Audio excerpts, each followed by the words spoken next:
knowledge tight. Thorough black talk in the air, changing minds, changing flair.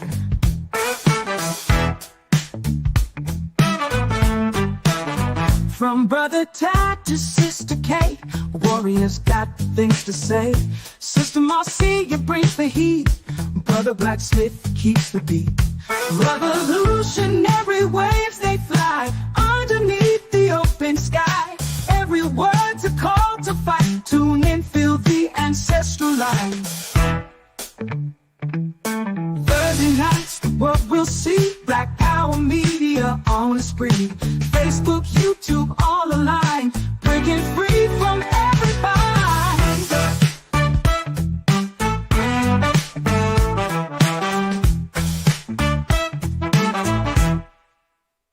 Social talk and politics, every voice breaks through the matrix. Commentary raw and true, for the many, not the few. Revolutionary waves they fly underneath the open sky. Every word's a call to fight. Tune in, feel the ancestral light.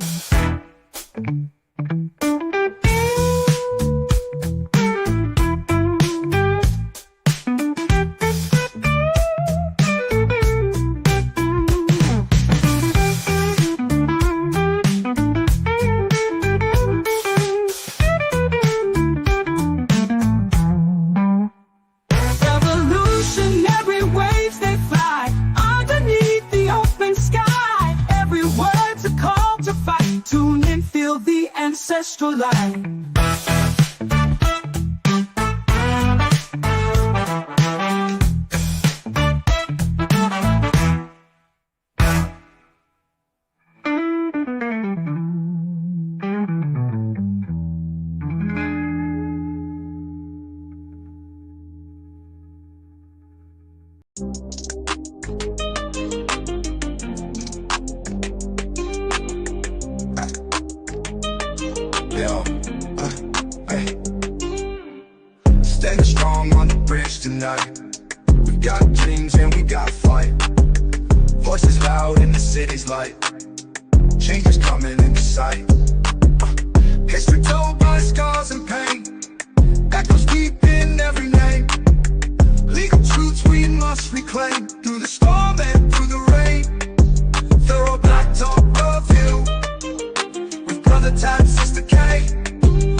Good evening, family. Welcome to another edition of Thorough Black Talk with your sister K Fighter, Brother Tad, Sister Marcia, and Brother Blacksmith, ready to rock and roll.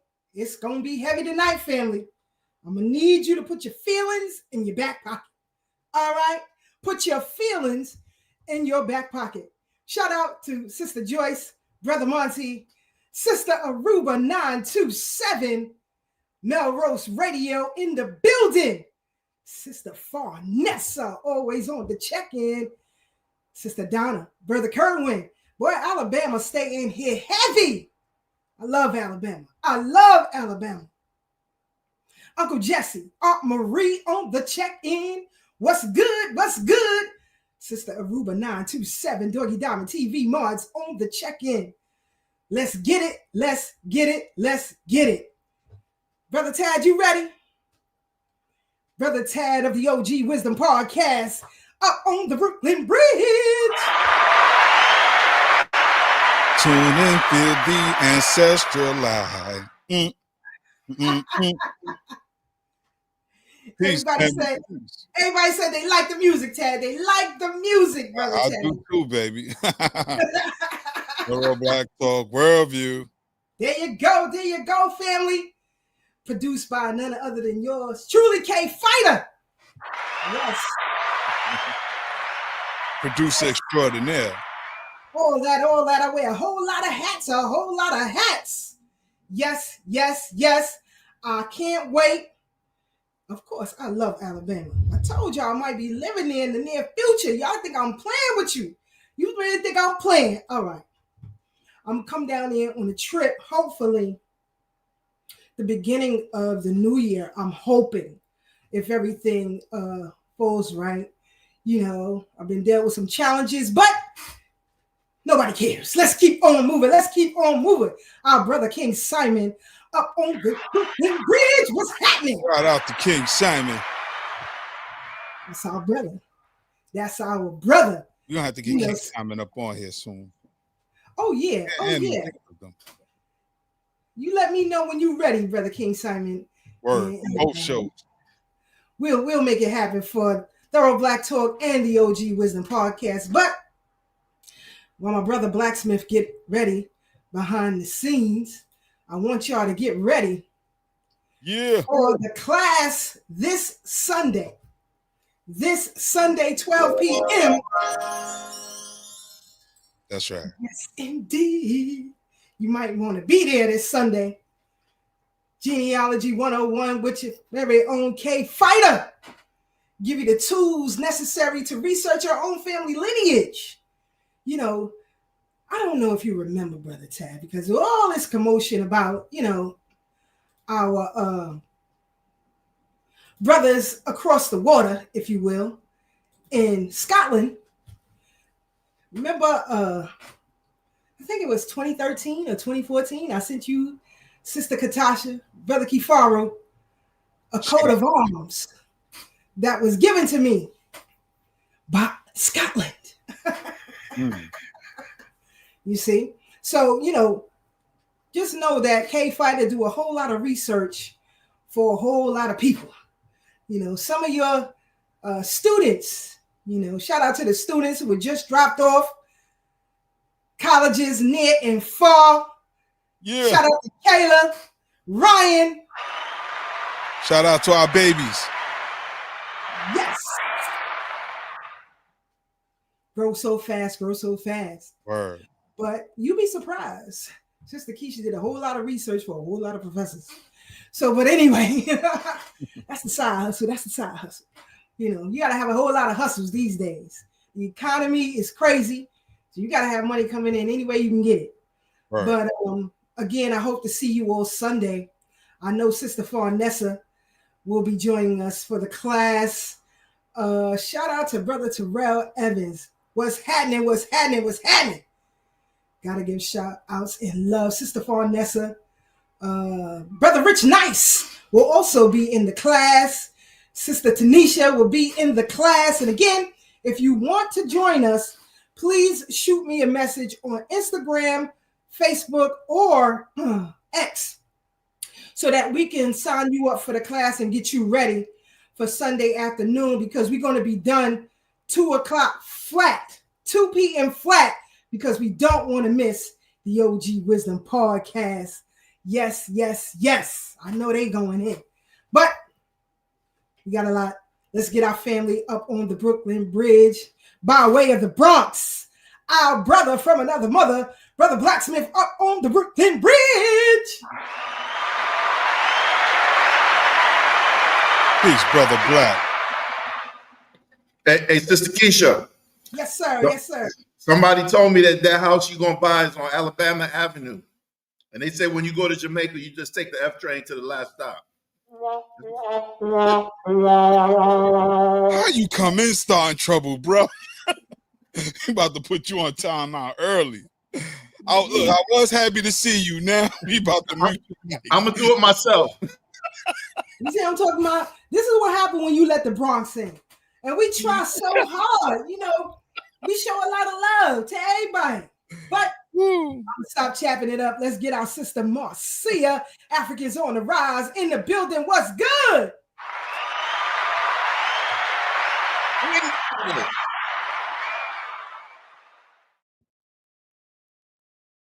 Peace, family. Happy Blacktastic Thursday. Hope everyone is doing good.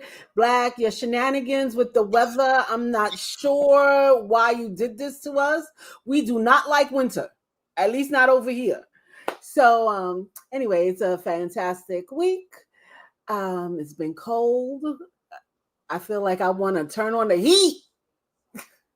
Had to pull out the down comforter and everything. This is not my weather. Hey, it's supposed to be storming up there, right? What's going on?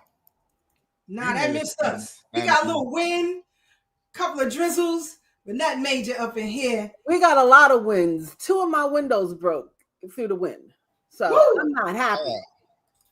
I'm good over here. Thank goodness. Because normally, it's a little rough over here, but it missed right on past the east. So, as you can see, family, Brooklyn is fashionably coordinated up here. It's the Bronx. That's always outside. You see what I'm saying? We can't help it. Always the Bronx. We still tying our pants to breakdancing on cardboard mats. Oh Lord. Shout out to Brother Divine Freeman's Project in the building. If you missed it, if you missed Brother Divine's presentation last week on disaggregation and delineation, once he reposted, or I hope that you all will be able to see it in the near future, because he broke it all down, and we're gonna get into it. Because sometimes, that's right, Brother Divine. That's how it works, brother. That's how it works. You don't know. But we're going to get into a little bit of it today, which lead me to the topic of, foundational Black American history as it relates to the West Indian American Day Parade in New York. Yeah. And so, I went down a rabbit hole, because I told y'all many times before, I am super nosy. And so when I won't see something, I got to dig a little bit more and start to connect dots. Because I also wanted to know, family, why is it that skin bleaching is so prevalent on the continent and throughout a lot of the Caribbean islands?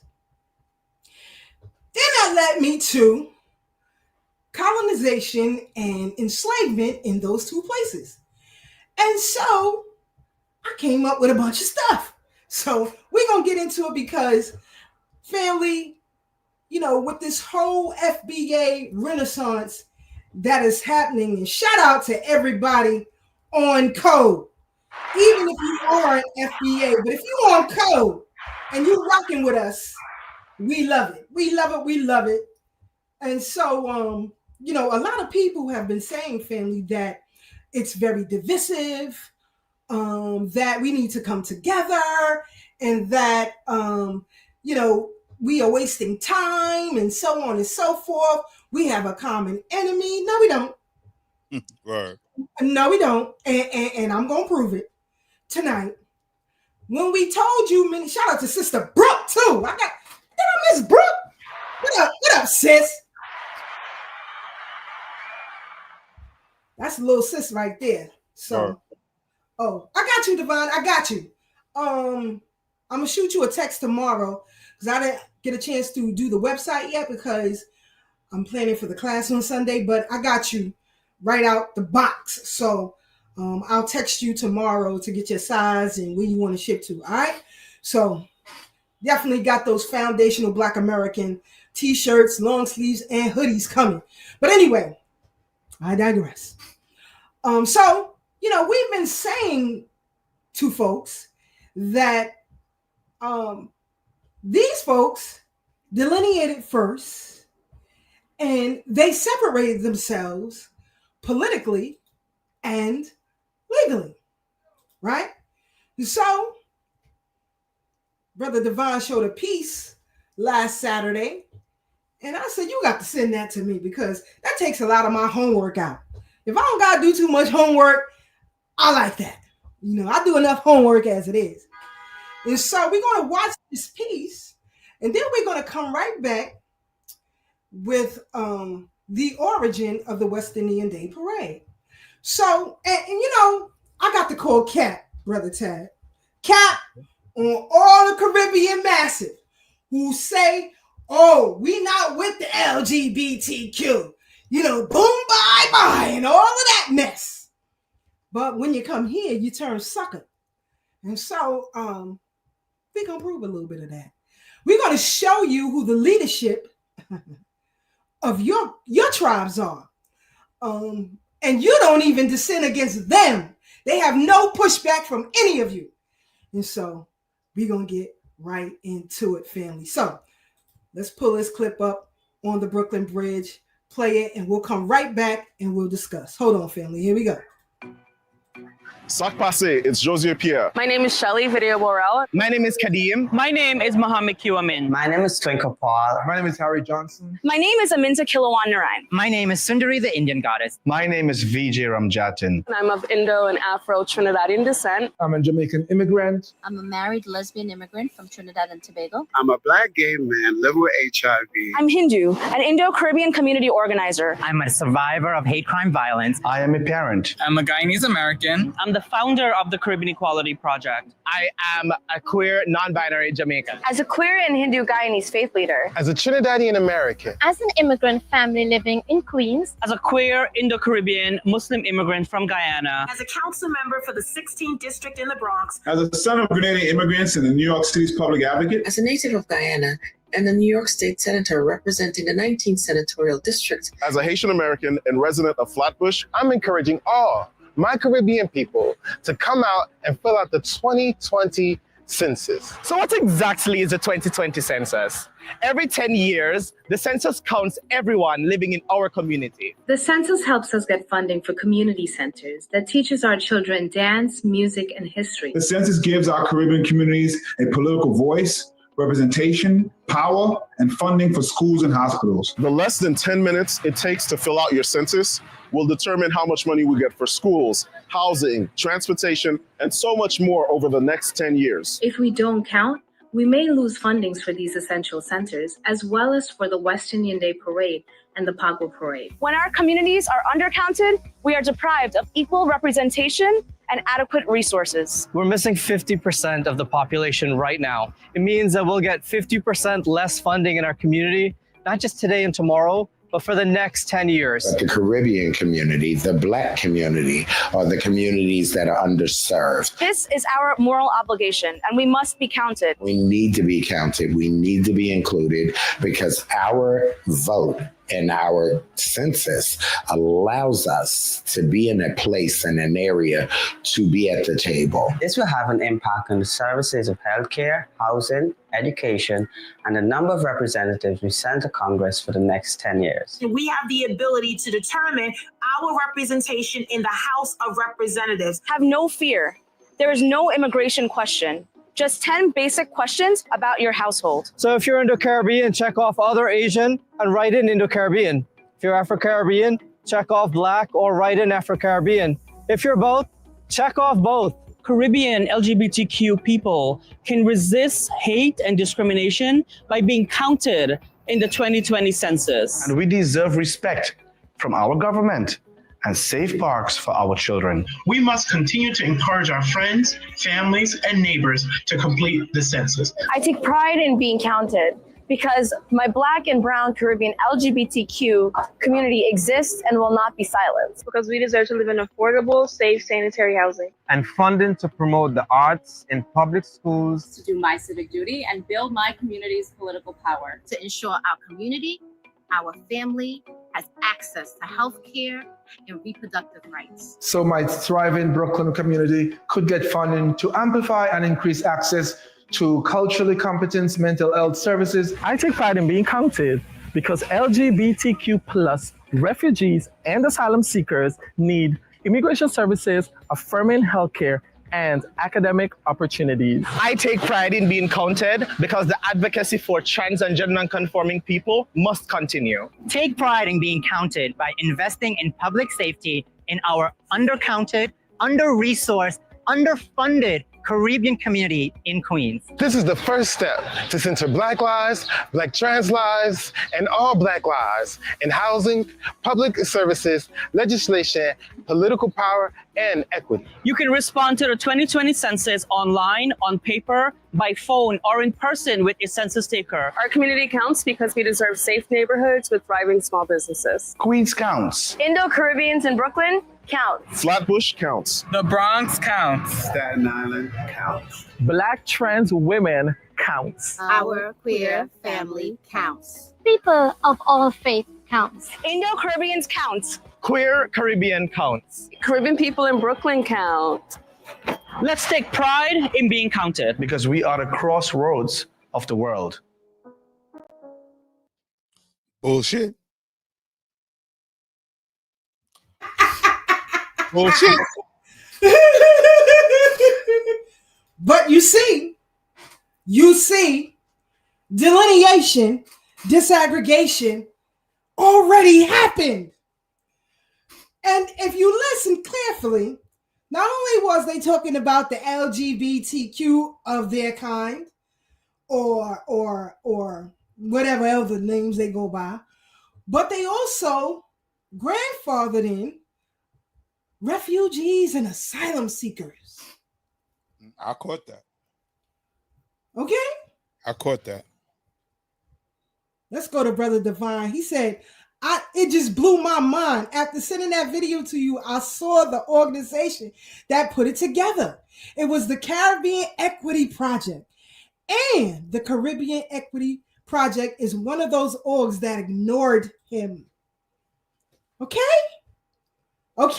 But we supposed to eat it all and come together. We're the divisive ones. That was a whole hit piece on how to continuously get government set-asides, to get welfare programs. Because last week, we showed y'all by percentage who's getting what. Who's getting what when it comes to public assistance. And now they want you to identify by your origin so that you can get more set-asides. I don't know what that, like. Go ahead, Tad. Go ahead. I'm like standing on lineage business, man. You know, you want to throw up. I look at this, I get annoyed. You know me, I always say everybody has a right to live their life the way they see fits. But please stop trying to force it on us. The way you like your intimacy with your partner is none of our business. You're bringing it to Front Street. You're putting it on display for the world to see. And we don't care about that. That's not our concern, but this is what's being promoted. And it has its direct conflicts with our family values. I am a conservative. I am not a liberal. Never been a liberal. We've been conditioned by society. Most foundational Black Americans are conservative. But go ahead. Yes. And we've been taught that being conservative is reserved only for white men. No, that's not true. Conservatives have traditional family values. We believe that there should be a man and a woman to produce children, that men are protectors and providers, women are supporters, homemakers, nurturers, and teachers, and men and women have to work together and the benefit of the family. Strong families build strong communities build strong nations. That's how you change the world. But this, you know, she's a lesbian. The two women with a child there, as if no sperm was involved. It's again, I'm not knocking nobody's choice in their lifestyle. However, please keep it to yourself, because nobody knows how I engage with my partner, because that's nobody's business. Why do they keep forcing this on us? And now they're making it an identity to where they want to be counted in the census. So, family, if you're sensitive, cover your ears. But that means if I like head, now that is an identity, and I want to engage with all cocksuckers. Hey, girl, you man, come on. Like, is that how folks are gonna start identifying themselves? This is madness, and it's madness beyond madness. And I'm gonna step off my soapbox, but I want to end with this. I always say when I came into the knowledge, I came in through the New World Order, studying the Illuminati before I got into African consciousness.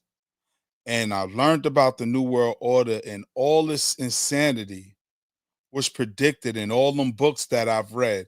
And I didn't think that it would happen in my lifetime.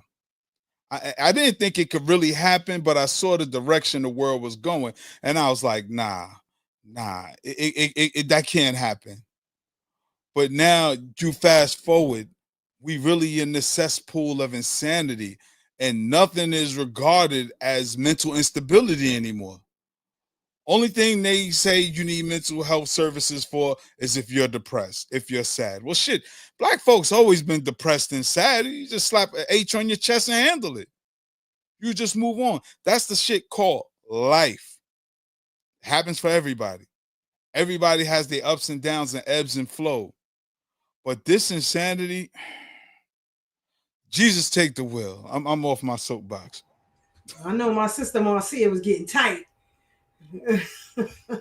But again, where's the pushback? But go ahead, Sister Marcia. You know, so I did some political work for a couple of years, and to see, like I recognize all of these people, and I remember we were in meetings, and they would be like pronouns, and I said, my name is Marcia, and if you can't say my name, I don't know what else to say to you. I am not gonna say he, them, key. I don't have time for that. Beatrice, how you doing? And if I need to refer to Beatrice, I'm gonna say Beatrice. And if you have another name, then let that be known. But I'm not going through this trying to make my right brain think left brain in order to appease you. I can't do it. And it's really disheartening to see the level of intent that these people have in destroying our well-being, and not even realizing that our well-being is going to be destroyed in just 10 years, right? It's not going to take long. When, like Brother Tad said, I would be on the 3 train, and the brothers and or the crazy man would come around. Here, sister, you need to read this about the New World Order that's coming along. Come on, sister, you got to be down. And I'm like, I am 14. I don't want to be down. But I took the literature, and I would go home and I would read it, and I'd be like, this is for the birds. And then slowly you would see the birds are flocking everywhere that leaflet said. And what's sad is that the power of that leaflet needs to be reproduced, because that level of mass communication that was being driven into young people's mind, because they absolutely targeted high school students at that time.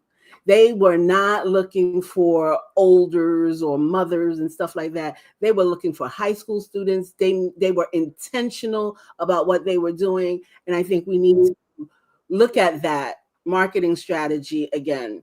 But, even the young senator or assemblyman that's from Queens, and he's a young guy, and everybody's so excited for him. He comes out of some conscious community, like his elders around him are some conscious community. To see him propagating this knowledge is just like, why don't you stand for something? Who's that you're talking about? For everyone.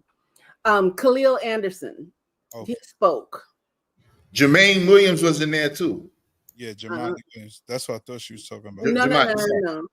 The Khalil is from Far Rockaway. He's very young, very brilliant, but at the same time, he's falling for the okie doke because he's getting paid. I question people's brilliance when they engage in foolishness. I agree. But you hit a lot of good points on the head, sis, and I remember them leaflets in them days. But what took me to that? The Bible. And I'll be honest with you, that's the first book I've read that I wanted to really read when I was 18 years old. You know, because, you know, I was a dude outside in the streets and all others, you need to go to church. And so I was like, what's so interesting in this Bible? Because, you know, as a child and a teenager, you're really not reading the Bible. People are just talking to you about the Bible.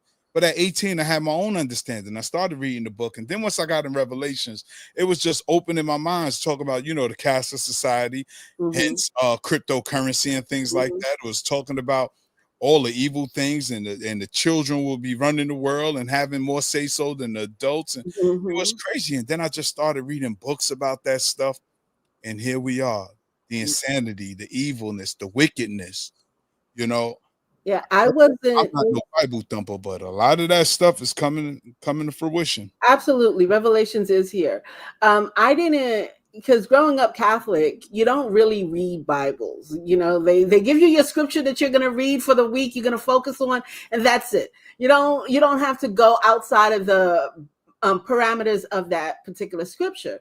So I didn't read the Bible until I was in my 30s, really. Like I started doing like this whole Christian circuit thing. I would go to like Joel Osteen and Victory Now, you know, Youngblood, and all of those people that I really started finding what Christianity is as a whole versus just Catholicism that I grew up in.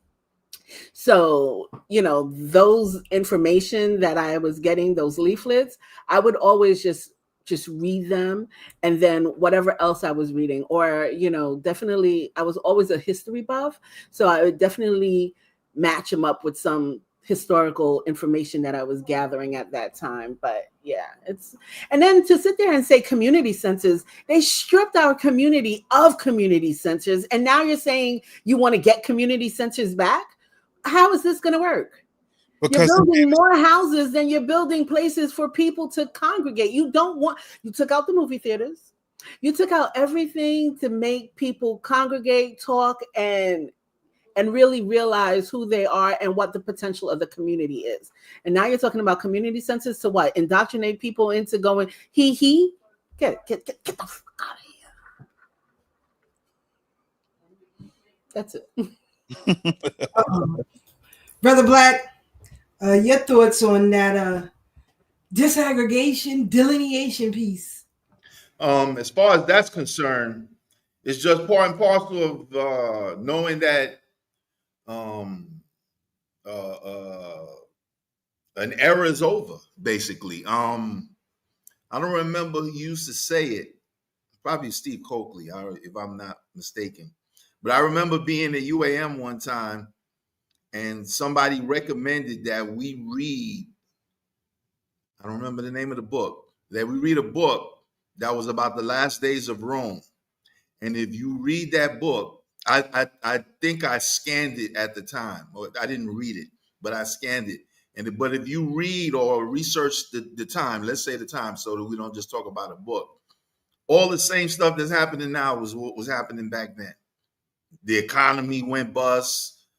Yep. Gayness was at a like all-time high, and people were unemployed. When more than 50% of the people aren't working for whatever reason, and we know we got this AI push now where it's eliminating all these jobs.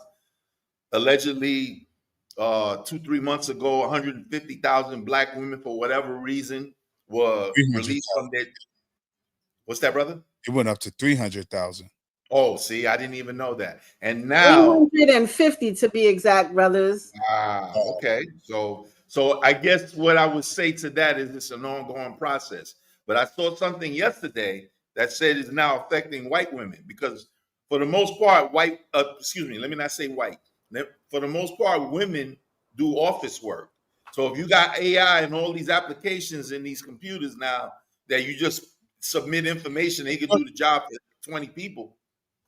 You don't need all these. And you people. the first time say white women. Say white women. Because you got to put them in. You got to put them in correct context. And let me just say this: as people, go ahead, brother. No, what I was going to say, in agreement with Brother Black, it was white women, because remember, Black women have always worked. There hasn't been a period in U.S. history that Black women were not working. It was white women who weren't allowed to work. Black women were still in the kitchen, still in the fields, still working, period.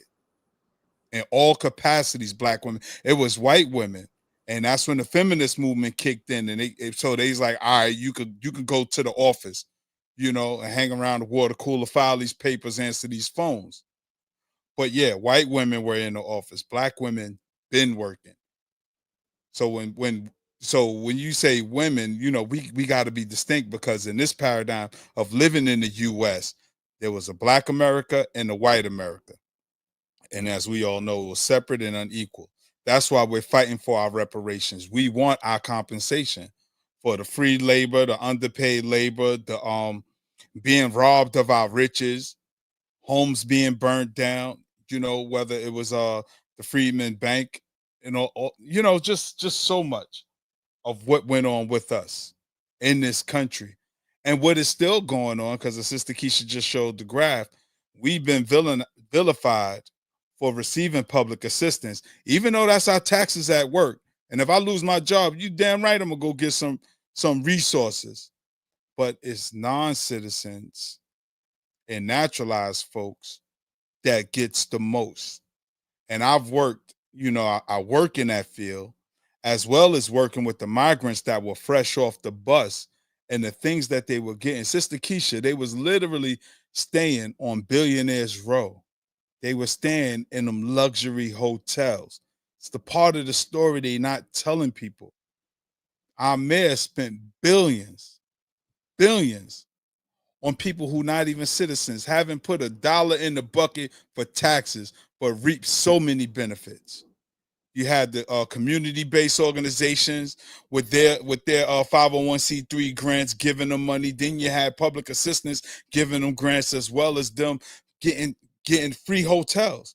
And just remember, a couple of years ago, our mayor kicked all the homeless people off the streets, just took down they shanty camps and all of that stuff, and had no place for these homeless veterans or people with mental health issues to go. You just rounded them up, threw some of them in jail, like, yo, just figure it out. But then you just let illegal migrants, because anytime you break the law to get to a specific place, you're illegal. You broke the law. You broke the law. You didn't get naturalized. You didn't go through the proper channels. You didn't file the right documentation. And y'all keep talking about studies to see if we can get our money. Clearly you got money. Clearly you got money. But I digress. And we coming to get our check, no matter who's in front of us. Everybody getting rolled over. It's like pins in a bowling alley. Everybody getting rolled over. So we coming for our bread. But, you know, I wanted to talk about, yeah, a lot did go through there. And last week we talked about King Simon, a particular sister who said she was given 30 grand in an apartment. She blew through the cash and demanded more money. I mean, this is the craziness that's going on. But you got folks who want to get in our way. And so, you know, I think a few months ago, we talked about the role that Black Americans played in garnering citizenship for the diaspora. And so, you know, a lot of people like to steal history. Matter of fact, before I play that, I want to show this, because y'all remember this video, excuse me, a man from the UK of Jamaican origin talked about how they created R&B and drill music. Right? Y'all remember that? Hold on. England started drill music. Oh, really? Yeah. Man, Chicago started drill music. Don't come in with that. Nope. England started. Man, nobody want to hear that. No. You coming over here now? We about to have. I thought this was gonna be a good show. So no. Don't come. So you listen. doing the same thing that Jamaica do. She come over here and she start taking stuff from America. Right. No, let me teach you something that you never know. Try to break it down. No, let me teach you now. UK is the start of every culture, every pop culture. We started the Afrobeat wave. Not Africa. The wave. The wave. The wave in terms of the acceptance on the West. Okay. UK started that wave. when it comes to your R&B music, most of your R&B. Oh no, we're not going to do that, bro. Listen to me. No, we're not You're going to gonna do listen. that. Most of your R&B writers are from the UK. They might be from there, No, but listen, you're telling me you're gonna that the listen to me. blues and all the stuff we done, the blues started in there. You know what I said? I said R&B. Yeah, I'm gonna say, okay, no, and you know, Mississippi, man. Blues is American thing. You talking about America? R&B is not American. It's not synonymous to America alone. It came from rhythm and blues. No, listen, it's really. So just because you name something, rhythm and blues, hold on, baby. So just because you name Without it, no. the blues, listen, none of this stuff would be out you know what America is good Ray at? Charles started today. You know America is good at? So hold on. So hold on. America is the first place that had a radio station and music instruments. Ray Charles. Hold on. England started drill. You have to. Go ahead, sister. Then I'm gonna go after you. No, go ahead, brother. Go ahead. While I switch screens, go ahead. Where I think he was going, because I've heard this concept before a long time ago, not recently, is how I started my book, Boom Bye Bye Hip Hop Will Never Die, because I got that inspiration as far as the beginning of the book from Professor Griff, because where I think the brother was the Caribbean brother was trying to go was that when it became R&B, it became a controlled industry, and that all of the policies in all of the British Commonwealth countries are come from a place called Tavistock Institute, which is a think tank that devises pop culture so that people could follow behind it. So before you have an invasion of something, there's usually like a burgeoning of it bubbling on the street, and then it becomes accepted. And then before you know it, everybody's doing it and buying stuff as a result of it. And then it becomes a thing in the culture when it really has an origin in Tavistock and not an organic origin from the people that it emanates from. He's a thief. He's a thief, and that's what he was doing. If you can't articulate your point, not what you are trying to say, then shut up. You have no business speaking. Just say, I don't know, or I can't articulate my point. There's nothing wrong with saying, I cannot articulate my point. That's the problem. But hold on. He was trying to steal culture, period. Right. That's all I took from it. So he's trying to say that R&B started with them, because I missed the point. I got a phone call. He said, you totally took away from what I said, because he never got to it because the brother kept interrupting. We don't care because he started out wrong. He started out wrong. Yeah, it's bullshit. Don't say R&B and drill started in the UK. You can't say that. You can't. That's a lie. That's a blatant lie. If somebody's gonna open up with a statement that we know is a lie, I don't want to hear what your reason is, your rationale, or your misunderstanding. You're lying. You're straight lying. And I always say there's a difference between being mistaken and intentionally lying. And he's lying. He is a blatant liar. Name 2 R&B artists from London. Black. Okay. Are y'all gonna let me finish? No, I just asked a question. No, I asked a question in return. Are you gonna let me finish? Yes. Okay. Now I'm gonna tell you why. I'm gonna say it again, because y'all totally went over what I said without acknowledging what I said.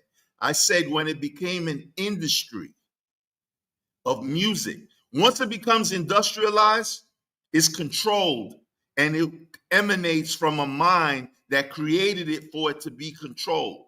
Because when he said it came from the blues, the Caribbean brother acknowledged that point. What I'm saying is, when it was the blues, and we all saw Sinners a few months ago, so we have a reference point that's pretty up to date, as opposed to what he was talking about as far as where it started. Of course, the blues started in the for the most part in the South, and then it started coming up north with the migrations coming up around the time of World War I, and then since. Are we together on that so far? Yeah. Okay. So now, with that said, when it became a recording industry, that all came from Tavistock. Okay. And it's All right. controlled. No, it became a recording industry when George Washington Williams, the first Black American recording artist, made the record. Nobody else made a record before him. That began the industry. I don't care about Tavistock, I don't give a damn. They did not create R&B music. They did not create drill music or any other genre of music. In fact, reggae or ska music is the bastardization of American music. Yep. Period. You can't say that. I'm not letting him fly with that. And I see Black's point, but I don't think Black is sent, because you're talking about the control after it's created. We're talking about the creation. Who's the originators? You're talking about the shift of it. I see what you're saying. It's like with NWA and hip hop. They're going to take our music and weaponize it. That's what you're saying, Black. But they're not the creators. And that was Homie's point. Because I knew what you mean about the Tavistock Institute. And you're right about that. But Tavistock Institute didn't create it. They only weaponized it. So I agree with you there. That think tank says, how can we keep these Negroes in control with what they already enjoying? But to Sister Keisha's point, that don't mean they're the creators of it. I get it, but their whole dubplate of modern music is repetitive American music. Your whole dubplate. Word. Whether it's Sorry by Tracy Chapman, Reasons, all everybody know that no matter remix, rewind, selector, sorry. Gunshot mean forward, liquid mean okay, cut her mic. And Black, we are not supporting you because R&B is all American. Hey, from the black man, Devon says, by that logic, the distribution companies own and created hip hop. It's all bullshit argument based on technicalities. And when you say stuff like that, if it's not cut down, this is how our history becomes untold. Word. It's wrong for him to say that. Dead ass. In his defense, that's why the host said, "Nah, you out of pocket." You know, sometimes we gotta stop defending people. No, hold on. I'm gonna tell you why I look at it from a neutral standpoint. I wasn't looking at it as a this or that.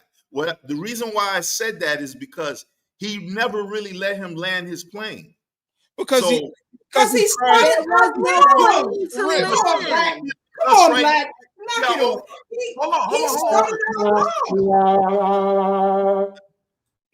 Okay, I'm done. Black, he started off with a false pretense. You can't say that the UK created drill and R&B. You just can't say that's like it's just bullshit. I can't even make no analogy. It's just bullshit and it's wrong.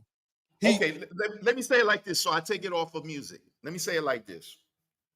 Where do you think the proliferation of being able to say the word nigga came from?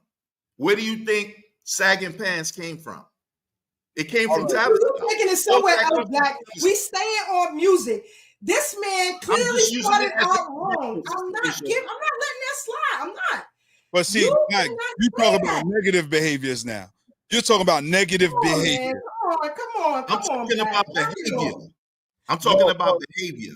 Because Tavistock ain't trying to create positive behaviors for Black folks. Okay, and where did it come? But see, now we're talking about apples and oranges. I'm talking about the emanation. Whether it be, hold on, Tad, real talk. Whether it be negative or positive, I'm talking about the emanation of the mind that created it to be such that it's such a thing in pop culture nowadays. Nah, I'm not. You're getting into I don't like it, so I'm not rocking with that answer. No, Black. You know why? Because what you saying, we was doing it regardless, with or without them, and I hear what you're saying, but what I want you to understand is that with their influence or without their influence, we were and are still doing it. We don't need, and this is one thing I always say. We don't need European validation or anything we don't need shit from them except to be left alone. I hear what you're saying, Black, and I get your point. Our point is you can't say you started something that's already in existence. That's European shit. Discovering countries, discovering peoples, discovering cultures, where people have been practicing that shit for centuries. How did Columbus say he discovered America? And that shit is still in people's mouths to say, yeah, Columbus discovered America.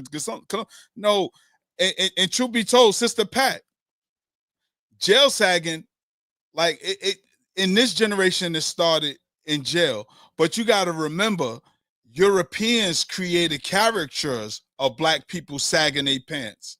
This is where the whole jumping Jim Crow came from, because it was caricatures that they created of us to justify their maltreatment of us. Characters or caricatures? Caricatures. Okay. A character is something you play. A caricature is some shit you create out of nothing and say this is real. You know what I'm saying? Like Jimmy Walker played a character named J.J. Evans. Bill Cosby played a character named Dr. Heathcliff Constable. But damn me, Heathcliff the cat is a caricature, anthropomorphized. That's what Jumping Jim Crow was. I'm just saying that certain shit we got to be sharper about. Not you, Black. I'm just talking about the audience in particular, because I'm glad homie G checked him, because he didn't even want to entertain that bullshit he's saying.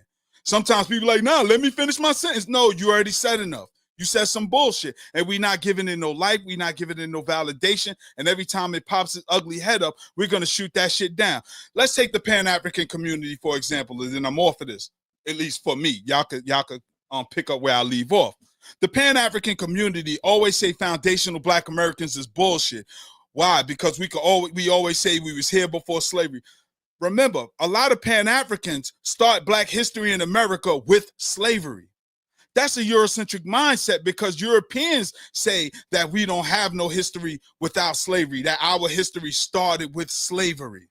So what does that mean? Our origins on this planet and on the world stage, it started as slaves, so we're always reduced to slaves. When as foundational Black Americans, we are so much more than slaves. Slavery interrupted our story.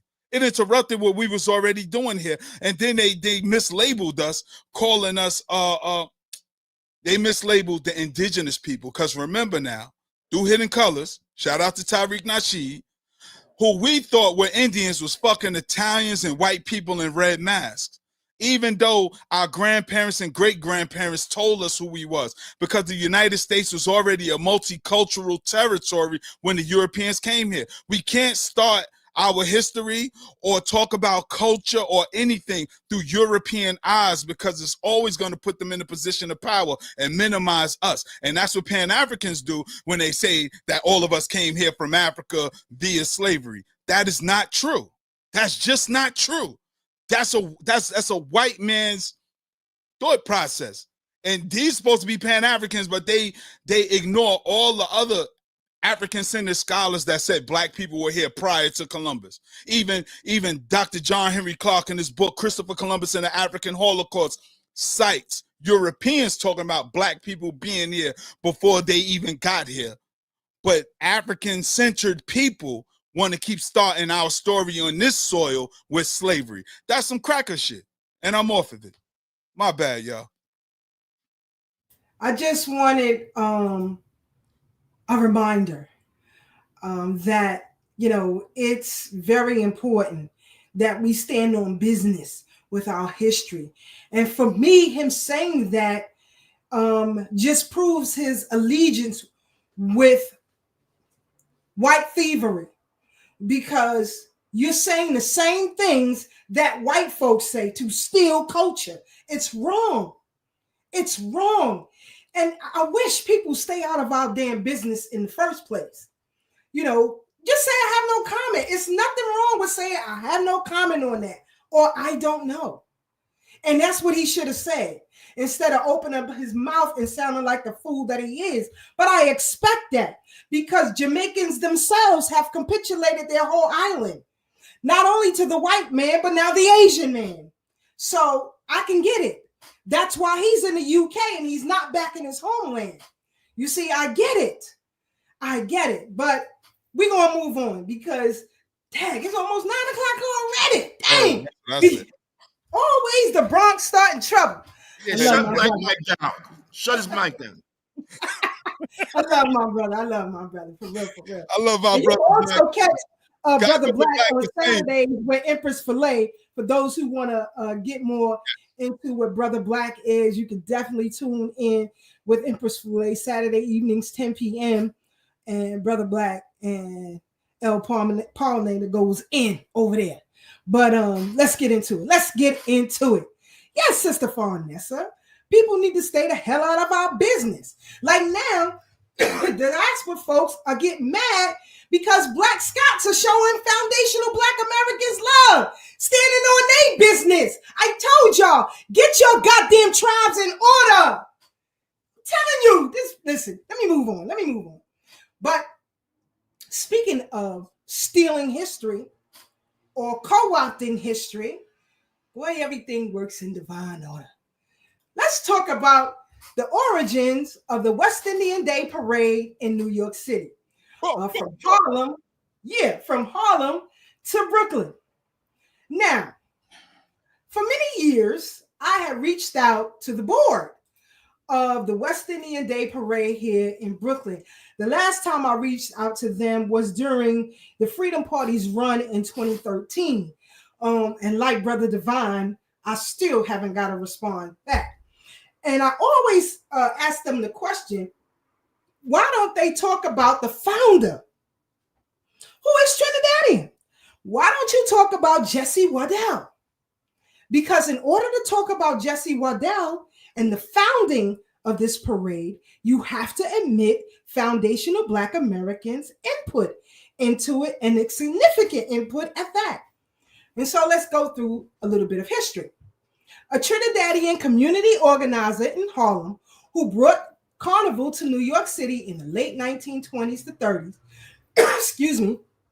she and her West Indian friends held indoor masquerade balls. Remember these three places because it's going to be significant as we go through. The Savoy, the Renaissance, and the Audubon ballrooms to mimic the Carnival, even though it was in the winter. Now, what significant thing in history happened at the Audubon Ballroom? Everybody on this panel should know what happened. One of our esteemed Malcolm assassinated. There you go, sis. So again, the Audubon Ballroom has always been significant in Harlem. In 1947, she helped secure the city street parade permit, and staged the first outdoor West Indian Day Parade in Harlem along 7th Avenue and 110th. Contemporary accounts tie this to the Trinidadian Carnival Pageant Committee. That was the committee that she was on. In fact, she was the chair of that committee. Okay? You all can Google this on your own time if you wish. But anyway, the parade wrapped with an after party at the Golden Gate Ballroom. Okay? I want you to remember these places as we go through this history. Harlem's permit was later revoked in 1964. The event was revived in Brooklyn in 1969 by Carlos Lizalmo with political help that included Shirley Chisholm. Okay? All right. I tell the whole story, not part of the story.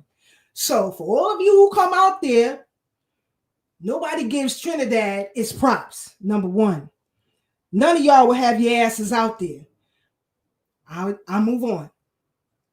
And so Carlos, president of the West Indian Day Parade in 1967, the carnival was merely a small gathering of a few hundred persons. In 1969, Carnival came to Eastern Parkway in Brooklyn. Now let's get into it. Can y'all see that, or should I make it larger? Is that good enough? A little bit larger. Let me A explain. little bit? All right. Is that good? Yeah. All right. Let's go through it. Which Black Americans helped and how? Black-owned Harlem venues hosted and legitimized early carnival scenes. Who hosted it? Black We did. The Renaissance Ballroom and Casino, a rare, fully Black American-owned and operated complex, was one of Waddell's main sites for the indoor carnival parties. Its ownership and management by Black Americans gave West Indian organizers a welcome, culturally aligned space to grow the event. Who gave them the space? Black-owned businesses. We did. Parties also ran at the Savoy and Audubon. While not Black-owned, the Savoy day-to-day leadership included Black management, and it sat at the heart of Black Harlem's dance culture, drawing Black American musicians and crowds to energize the carnival's ball because they wasn't coming out. Black Americans wasn't rocking with that. That's not our culture. That's not who we are. So remember, I said only a few came out. Okay? Harlem's Black American community provided the crowd, labor, and local know-how. You're not from here, so you don't know how to maneuver with getting permits, getting access to press, all of that. We did that. The parade's after party at the Golden Gate Ballroom, a big Harlem dance hall, shows how local Black entertainment workers, musicians, stewards, and promoters, many Black Americans, were folded into carnival logistics and performances. So they couldn't get people to come out and perform because that's not our culture. And so we stepped in. We said, you know what? Let's give it a shot. Okay? Let's give it a shot. We're going to start with these after parties and we're going to see how it works. Local Black press and civic networks in Harlem helped normalize and publicize the event. Coverage by the New York Amsterdam News across the years, including reporting on the 1961 parade fracas, showing ongoing engagement by Harlem's Black press ecosystem, which amplified visibility and public debate around the parade. We gave you press, we gave you talent, and we gave you labor. Let's go on. Names that you'll see in the early committee records. Miss Waddell was the chair, Ivan Daniel vice chair, Conwell Matthews treasurer, Roy Huggins secretary, Robert Welsh assistant secretary, and James M. Green organized the Golden Gate after party. These are listed in the 1947 Souvenir Journal and summarized in secondary sources. So y'all can Google and find what I put here to be factual. What we know, Waddell started the celebrations in Harlem, secured the first street permit in 1947, and relied on Harlem venues, notably the Black-owned Renaissance Ballroom and the neighborhood's Black entertainment scene to make it work. Less documented names, specific Black American individual co-organizers alongside Waddell in the 1940s. Records mostly named West Indian committee members. You see? What do records most name? Okay, let's continue. The Black American role shows up more clearly through institutions like the press, articles, where I got most of this stuff from, and archived articles, I should say, and audiences, then informal committee lists, because they ain't want to give us no love, even though, we made it pop. Advocacy in the Amsterdam News, 1950, the Amsterdam News published a spirited editorial defending West Indian parade organizers because the general populace of Black Americans wasn't rocking with it. And so the Amsterdam News became the voice for the Caribbean Day Parade. But they never talk about this history. In all of its years on the Parkway, you never seen such a thing.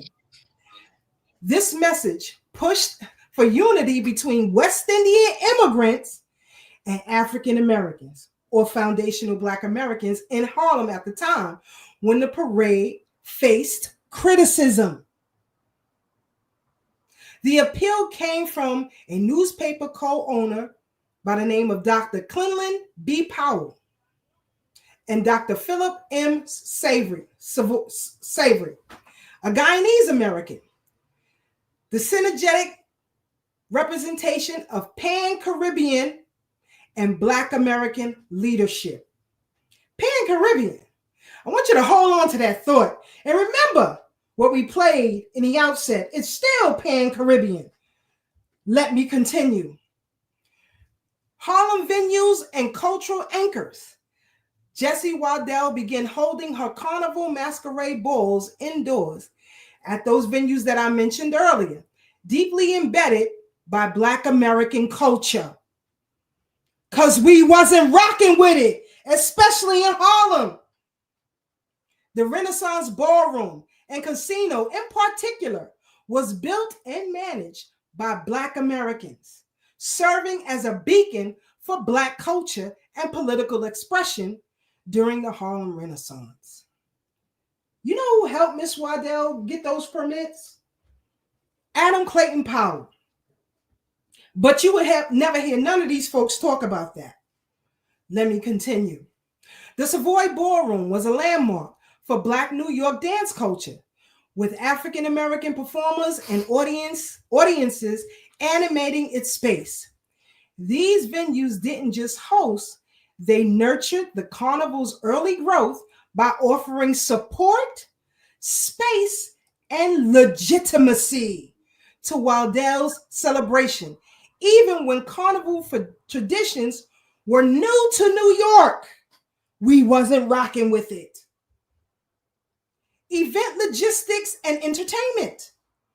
The parade's after party at the Golden Gate Ballroom, a massive Harlem venue capable of holding thousands, connected Waddell's event to local entertainment circuits. James Green organized this, indicating collaboration with foundational Black American event managers, musicians, and labor in staging the carnival. What role do these people play? The Amsterdam News, again, advocated for West Indian organizers and parade rights, fostering unity between communities. Black-owned venues gave space, offered legitimacy and logistical support. The Savoy Ballroom provided performance, cultural infrastructure within Harlem's dance and music scene. Golden Gate Ballroom hosted the celebratory after party, enabling deeper engagement with local entertainment professionals. These roles reveal how Harlem's foundational Black American institutions were critical in building and sustaining that early carnival community. Even if individuals didn't appear on parade committees, their support came through infrastructure, advocacy, cultural integration, and logistical know-how. You want to go through some documents? Here are some documented names from the New York Amsterdam news orbit, late 40s through the early 50s, who were likely involved in reporting on platforming and otherwise supporting Miss Waddell's Harlem Carnival and how they connect. Journalists and editors for the Amsterdam News: Dan Burley, jazz pianist turned newsman, theatrical editor, and later managing editor at the Amsterdam News in the 1930s and 40s. His beat was Harlem entertainment, So he's one of the one of the clearest Black American bylines that would have covered early carnival happenings and calypso nights tied to Waddell's scene. Mel Tapley, longtime entertainment editor at the Amsterdam News, started at the paper in 1942. Later became the entertainment editor for decades. Tapley's archives is held at Cornell and shows deep coverage of Harlem arts and nightlife, exactly the ecosystem where the indoor carnival balls and related shows lived. Masthead leadership enabling coverage, and editorial space. Dr. C.B. Powell, owner or co-owner, publisher from 1935 onward.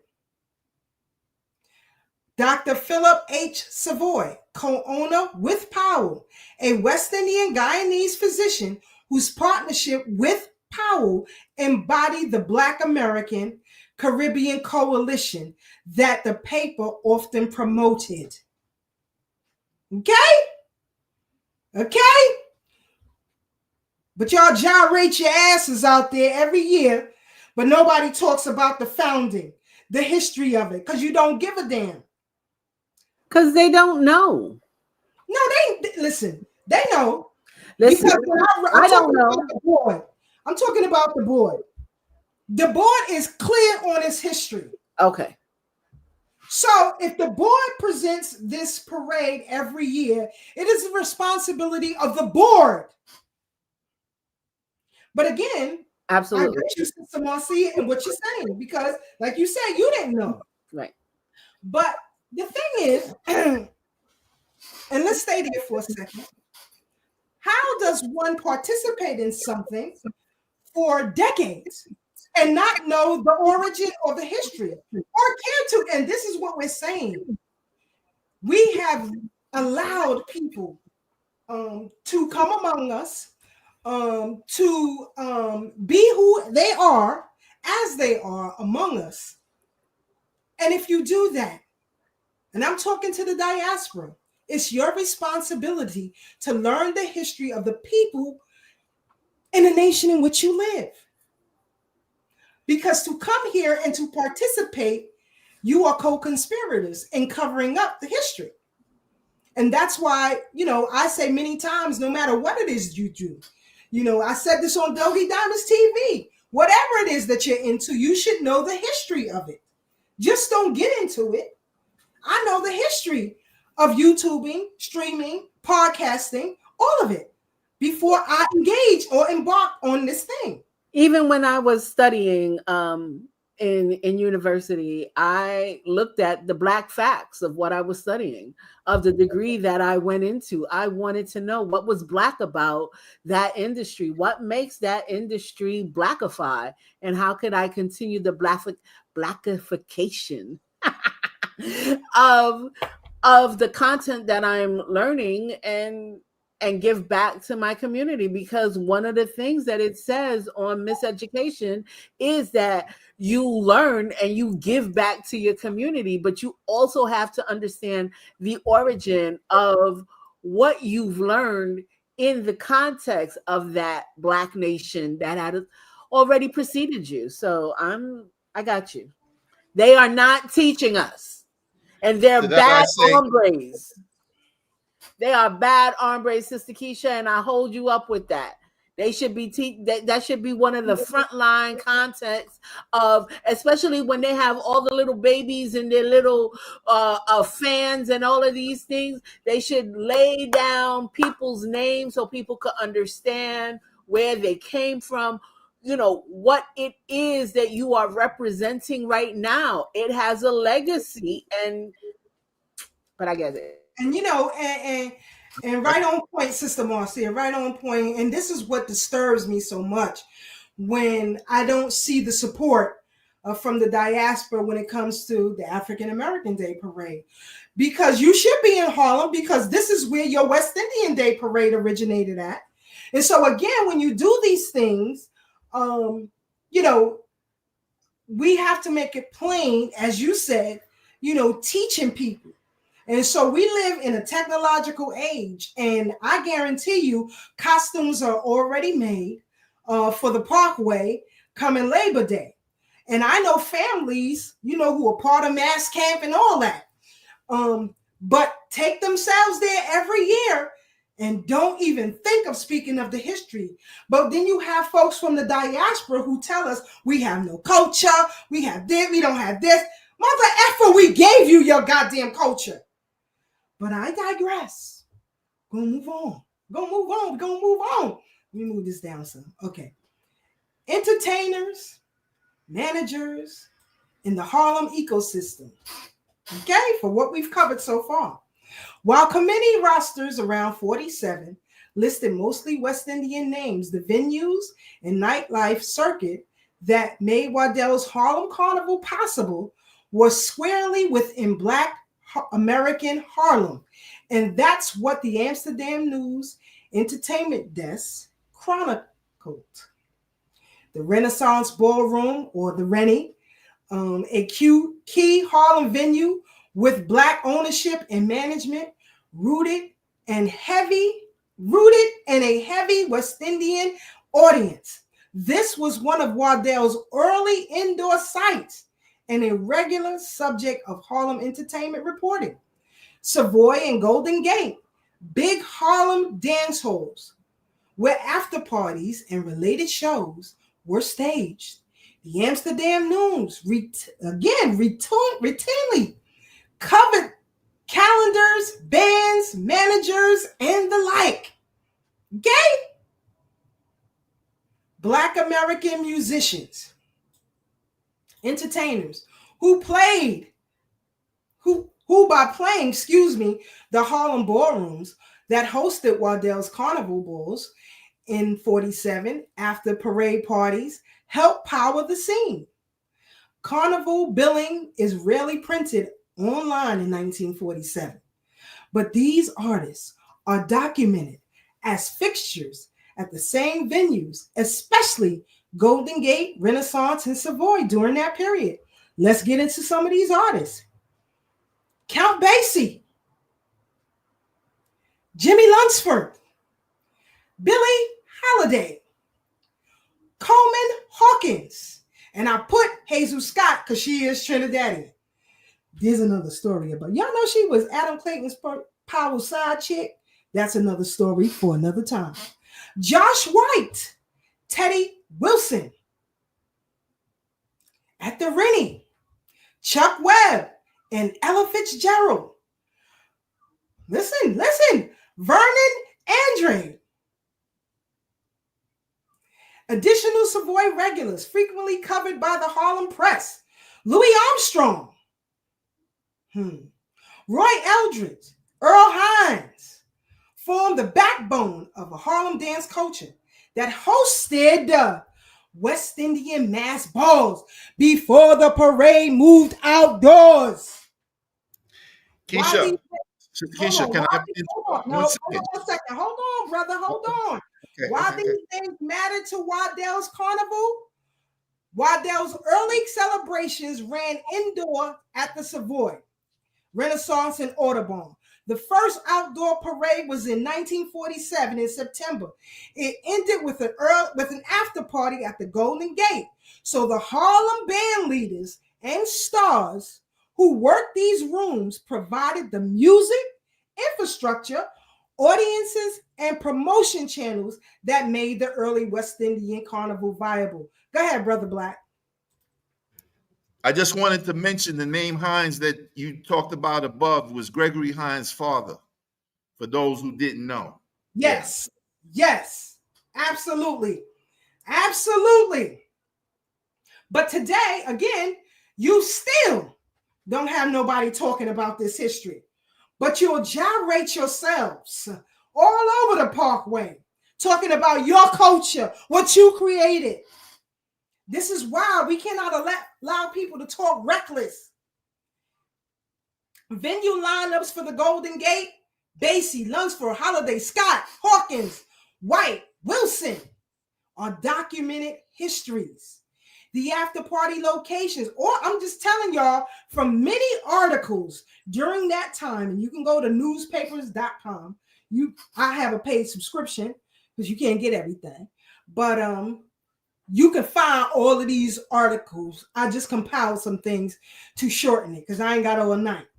The indoor Harlem sites for pre-parade carnival balls, of course, Savoy, Audubon, are confirmed by the West Indian Day Committee Association, New York Public Libraries, and other histories.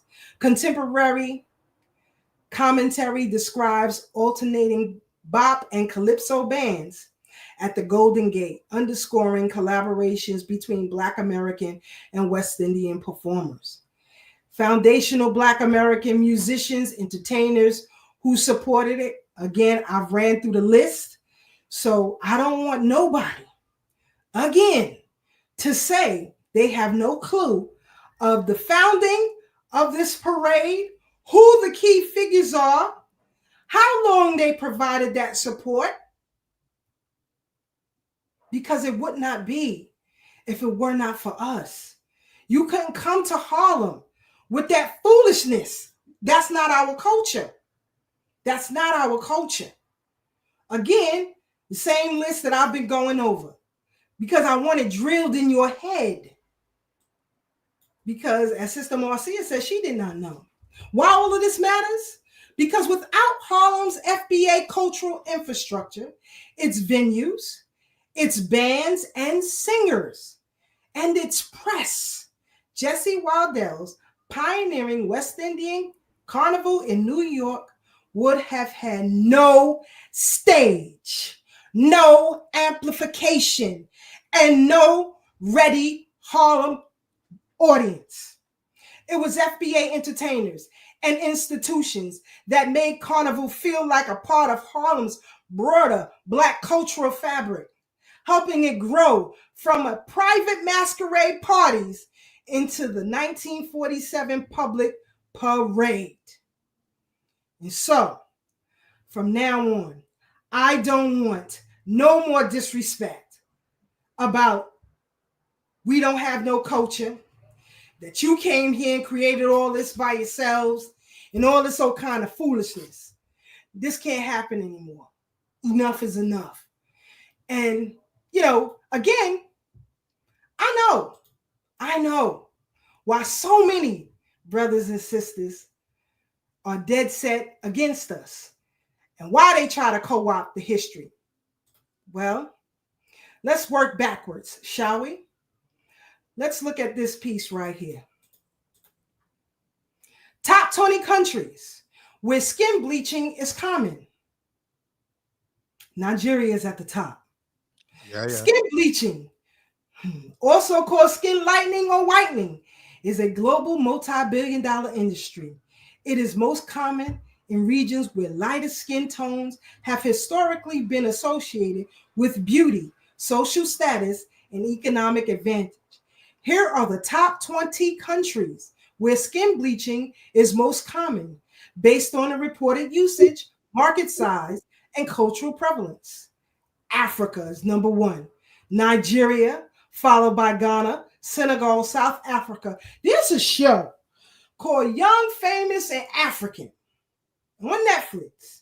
Now I looked at the first season. Everybody was mine's black and Marcia's complexion. By the time the third season came around, everybody was tad complexion. How'd that happen? Kenya, Sister Kiss, you bleach on them? And the Ivory Coast, Asia, India, Pakistan, Bangladesh, Philippines, Thailand, Vietnam, China, South Korea, Japan, the Caribbean and Middle East, Jamaica. Skin bleaching is common. If you don't believe me, December 24th or the 25th, when a lot of, Jamaican nationals go home, they like to show off. When they go stand at the airport at the checkout counter and everybody look like a ghost because they bleaching. Dominican Republic, Saudi Arabia, UAE, And so when you look, family, on why we getting so much descent from the diaspora, that's why. And if you want to go even further, when it comes to plantations, let's talk about the Caribbean, shall we? Who were the plantation overseers?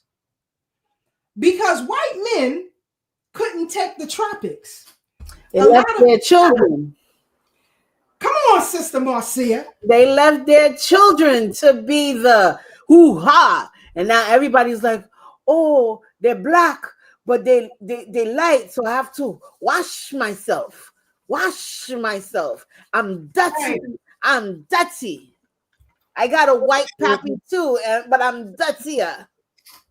The mulattoes, children, you know, they didn't call them plantation owners. They had different names, calling them lawyers or overseers and or things like that. Providers.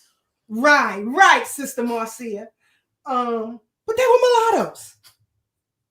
And so when you put all of this together, it makes you understand why foundational Black Americans are receiving such pushback today and always.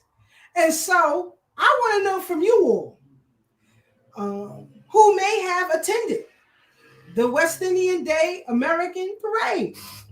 West Indian American Day Parade. Did you know this history? And if you didn't, how come you showed your ass up on the parkway every Labor Day? And I know, go ahead, Sister Marcia, go ahead.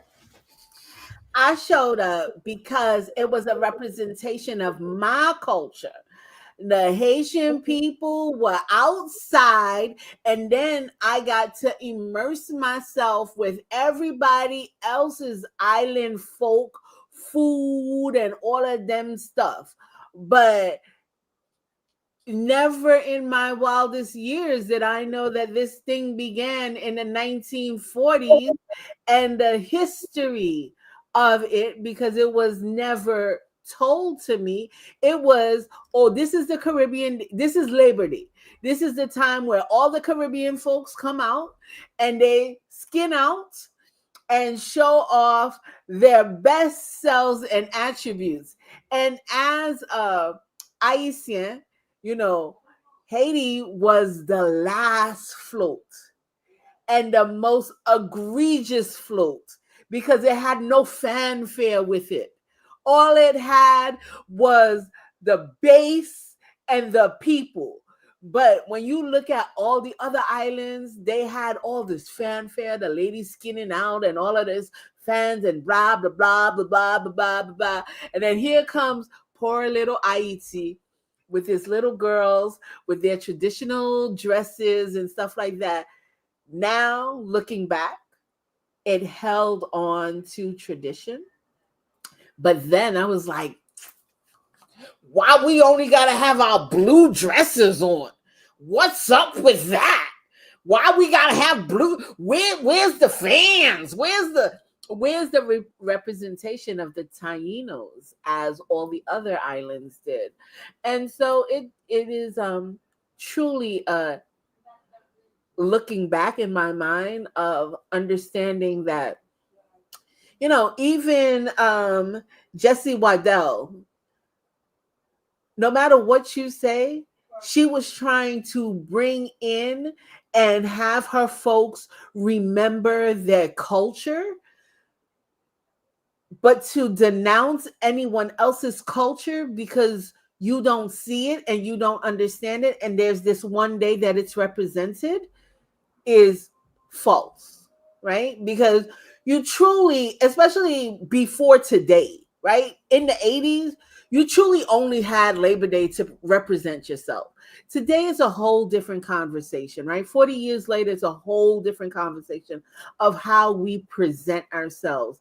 But before then, it wasn't all the time, especially as Haiti doesn't fit into this pan-Caribbean conversation, I don't think, especially as a little girl where, because you were the only island that spoke French that at the time that I knew of. with other islands that spoke French, but they did not present themselves. So it was only Haiti, and there was such a big stigma of being a Haitian girl, being, all voodoo, AIDS, all these type of conversation that's going back to it, but tying it right back to the Caribbean Day Festival. It is a fallacy that we do not understand its origin and how. It's funny. It's funny because the diaspora has so much to say. Now they know our history so well. Just regurgitating white talking points. Of course, that's what they're doing. Right. But like again, we live in a technological age. And shout out to Sister Pat. She said she knew because her family is from Harlem. So she knew, the history of the parade was an eye opener for me. Didn't know the real history behind it. I learned something new. But Sister Pat, I want to say Sister Pat is, from my time of knowing Sister Pat may have delved into her family, right? Because one thing I know UAM did, especially for me, when I come into UAM at the tail end, I may have entered UAM in and out, but at the tail end, I was faithful Wednesday. I'm not coming home. I'll be home at 11. Make sure my son goes to bed type of stuff. But before then, it wasn't. So Sister Pat has a little bit more leverage of, tell me about this. Because I know Alton was about knowing who you are too. Those are the things that I walked away from UAM with. Know who you are, and not just who you are, but who you are in totality. Who is your family? Where did they come from? What do they mean? I think that understanding truly comes out of UAM. Let me say it like this. Real quick. It's like this. When you live in a country where numerically, financially speaking, you are a minority, especially when it's like a family. The oldest, especially if it's a boy or a male, in the family usually can hold sway over the rest of his younger siblings. So even other Black people, because when people started coming from all over the world to the United States, I'm talking Black people amongst Black people, they weren't as strong as they are today. Like you said a minute ago, about 40, 45 years ago. Now, every set of Black people who are not African American, using names only, can come here and have numbers of people from their own country. So as a collective, all of them, wherever they're from, Africa, Caribbean, Papua New Guinea, Australia, because we ignore those places too. Some of them people look like us too. Can collectively all downgrade us, those born here in this country, and an African American like myself, as a virtue of that, as opposed to being FBA or ADOS. There's a difference. And all I'm saying when I say that is, can you now shit on us collectively? So together they're strong because they're not unified amongst themselves either, but they'll tolerate each other because they have a commonality, unlike us, who could never be deported or any of that nonsense. And with that, I yield. See, the thing that bothers me, and I get what you're saying, 100, I do. The thing that bothers me is that, when you enter someone's house, it's very important that you know how that household is ran. Despite what your own personal beliefs may be. For example, I'm a clean freak. My cousin Joanne, we are clean freaks. We be cleaning up while the party happening because I don't like dirt. Some people, they can like junk all over the place. That's fine. That's your house. You have a right to be there. But I know when I come into your home, I have to respect it. If you ask me to take my shoes off, in your home, I got to take my shoes off. And I got to know who Brother Black is so that the next time I come to his house, he don't have to tell me, I already know. And so as more and more people came into this country, you mean to tell me that no one had the common sense to say that the Black people here holding it down for us, the Black people here we have to respect? I know why you didn't say it, because your own ideology doesn't allow you to think that way. That's what Garvey said. You have no race consciousness. And so now that there is a usurp of foundational Black Americans calling out the BS and standing on business, it's a problem. It's a problem. And I brought that up because you still got people who just freaking got here, still regurgitating white talking points and think that it's okay. There was a lot of things wrong with this Jubilee thing. And I know a lot of people championed Amanda Seals for holding it down, as best she could. As best she could. But again, you have to know how to opt out of things. I know nothing about life coaching, personal trainer, working for the government. I don't know nothing about that. So if you want a life coach, a personal trainer, you need to talk to Brother Tad. Because if you ask me, Keisha, how is it that you did I can only tell you what worked for me. But if you want help, let me give you contact my Brother Tad. If you want to know about what's going on with these solar flares, I know a little bit. I'm going to refer you to Brother Black because I don't know. And that's the problem. Everybody got a right to they have a right to put their foot in our business. And that's why we shutting stuff down. I'm going to play this clip, and we're going to come right back and we'll discuss. Hold on, family. Here we go.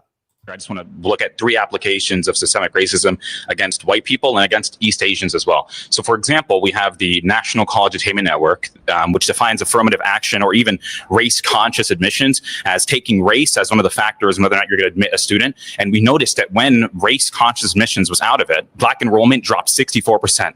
At UC Berkeley. And that is an act of systemic racism. Trying to look at people's races and allow them into colleges whether or not they're of a set race is racism. I mean, it's race conscious. And Martin Luther King's most famous quote is that he doesn't want his children to be judged based on race, but by the content of their character. And the content of people's characters also includes merit.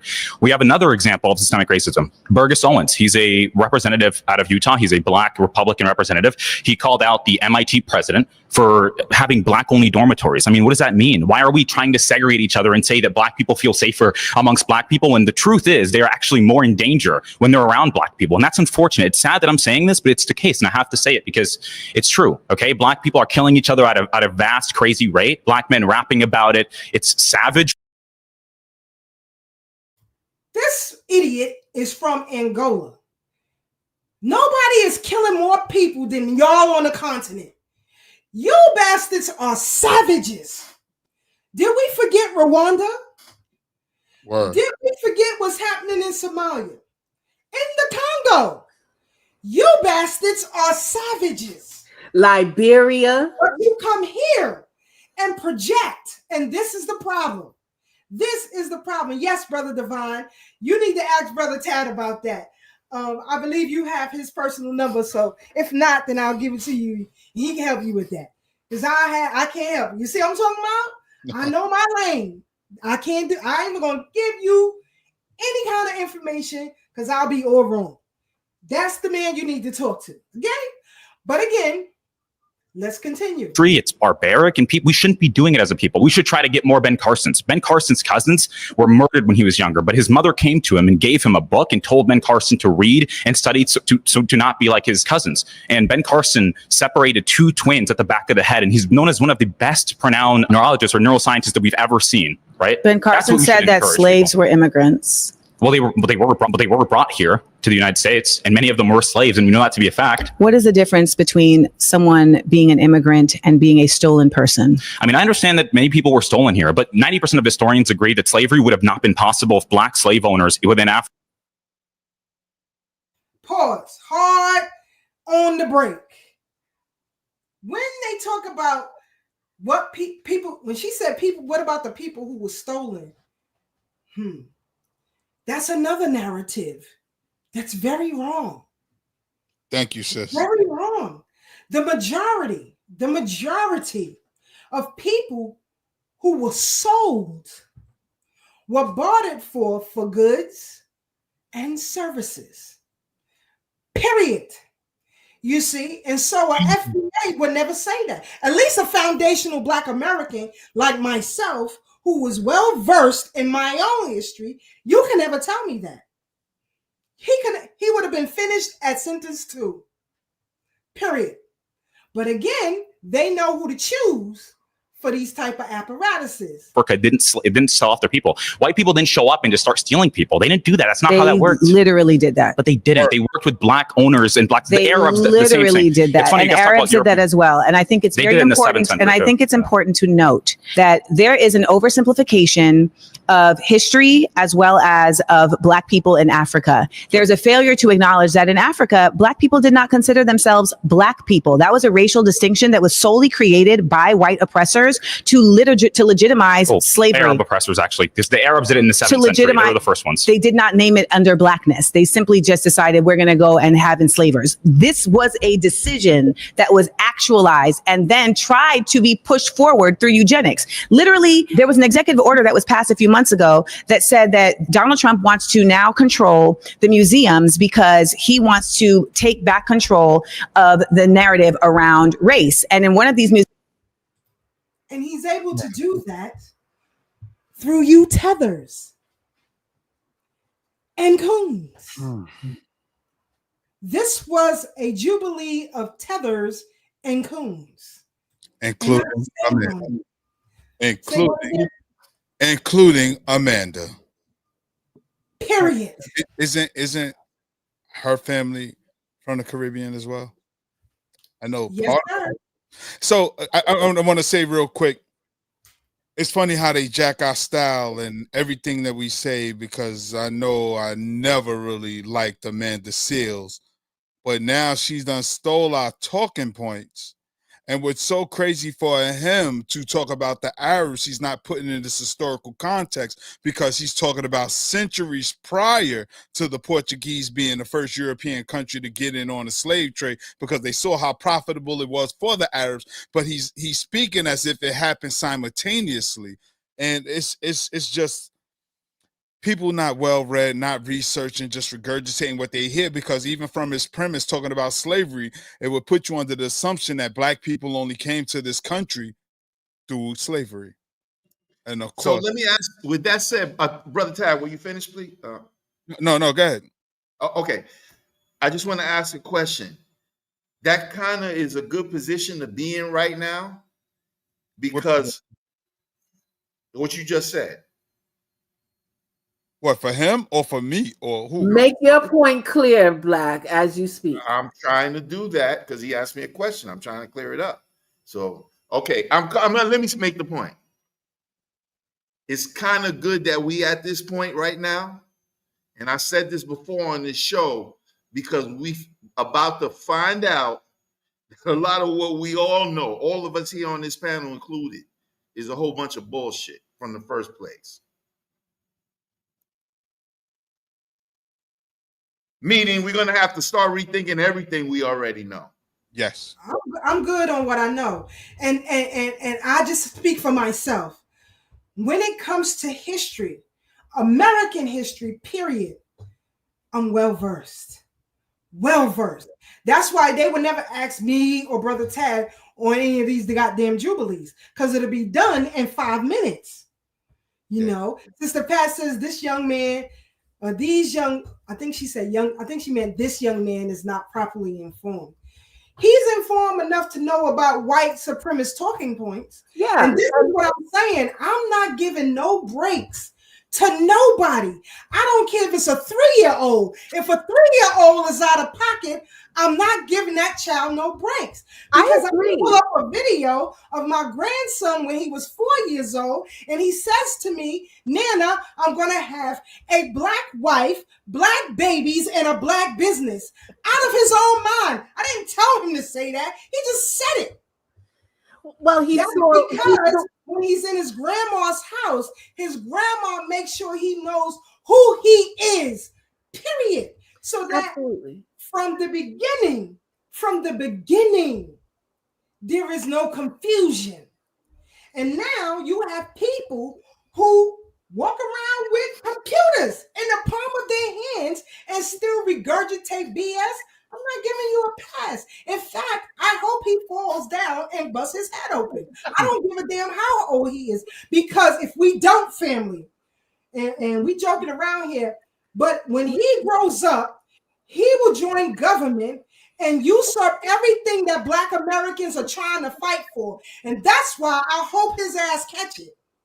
I hope he does. I agree with you, Sister Keisha. I think one of the major problems is that most of our people are being educated by the system. So even if they extrapolate other information, they're not getting to the core of the information. So they're still stagnant at this point. So he's like, yeah, the Arabs, and yeah, this, and yeah, that. And it's not enough. You have to explore more. And, you know, Jubilee may be a platform to allow whatever to go on, but you should be well enough versed before you get on these platforms to talk about Black life wherever it lies. Because on the continent, in the Caribbeans, they are all taught from the European lenses. And there's very few places where they are actually taught from an indigenous place. You know, it's really, for the past 3 years working with Baina, that I'm learning about the Taino and the Alwakan influence in Haiti and who they were. I absolutely did not know any of this history. And I would talk to my parents. They didn't really know any of that history. They only knew the history from the standpoint of the France. Yes, you gained your liberty, but we came back.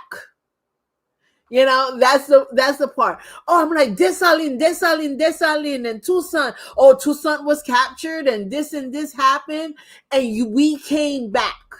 So, or the Americans came and stole all the money.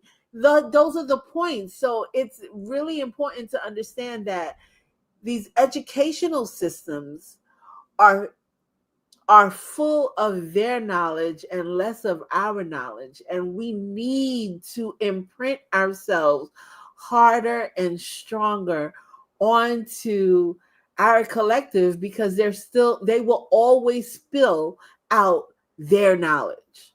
They will always do it, because that's all they do. That's why we shutting it down, sis. That's just why we shutting it down. I agree. We have to. And like I said, I have a video. He was 3.5 going on 4. Okay?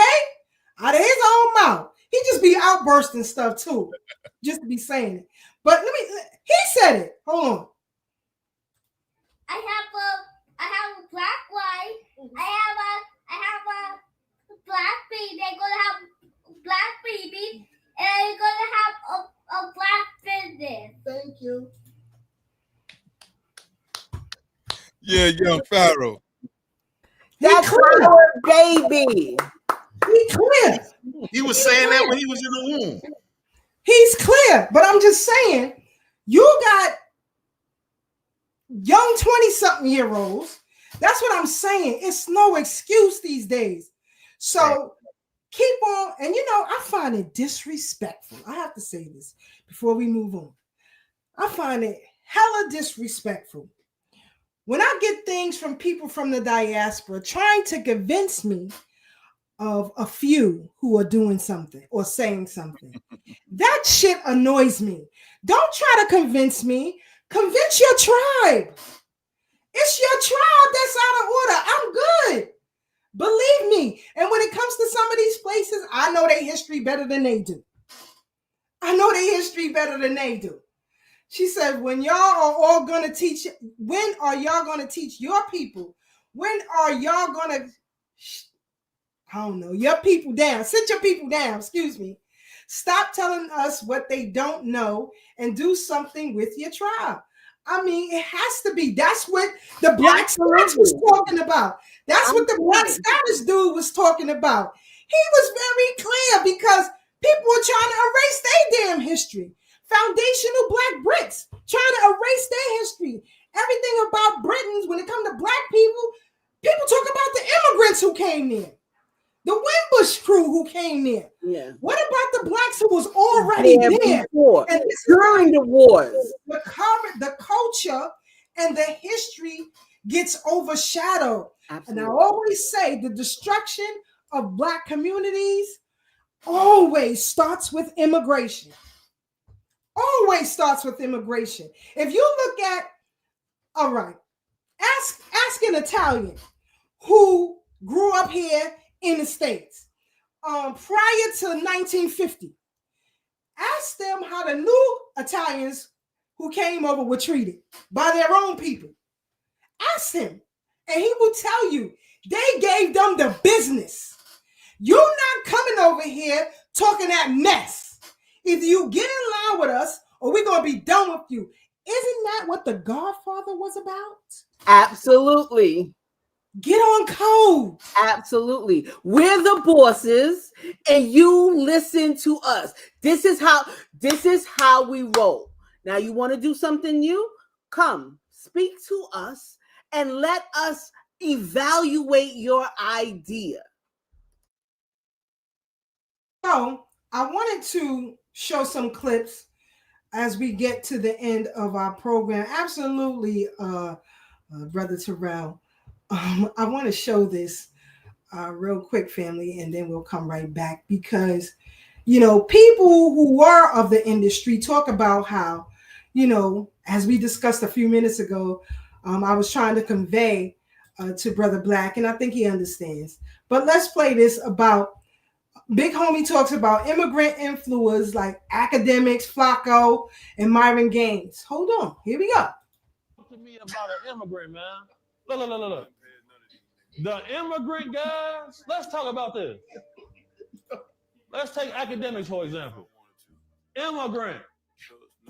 This man was supposed to be a mathematical biologist. He's seen our culture here in America. It's like, this shit crazy. Because where they come from, it's not going down like that. He made his career off what me and the guys really do. The dude, Flacco, immigrant. And don't he got, he caught a case for harassment. Pull that up. What's the other dude? All fresh and fit. Myron. Yeah. Immigrant. See, that's the problem. We as Black men in America, the shit that they want to glorify, we trying to get away from. We not trying to come on the internet and talk gangster. We did it already, and we all sitting here by the skin of our teeth, man. Word. Period.